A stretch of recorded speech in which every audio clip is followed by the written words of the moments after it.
JBL has a great selection of new headphones for the CES 2019 showcase. We're here at the Hard Rock checking them out. This is an interesting new line for them. This is their new live lifestyle line.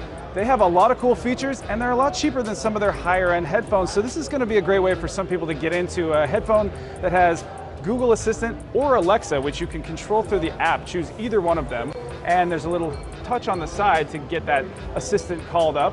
And that's a nice feature to have in a headphone that starts at $100. They go all the way up to this one here, which is sort of the flagship of the new lifestyle line. It's the 650 BTNC. It has active noise canceling. We were able to hear the noise canceling and it works pretty well. We weren't actually able to hear these headphones yet, but we expect them to sound good because they are a JBL brand. A lot of features on this headphone and it's only $200. So that's a really nice price point to get into. Plus, it's got 30 hours of battery. That's something we used to see only on the massive flagship headphones, so that's kind of exciting too. If you're not willing to spend a whole mint on headphones, but you want a ton of features, this is gonna be a nice way to get in.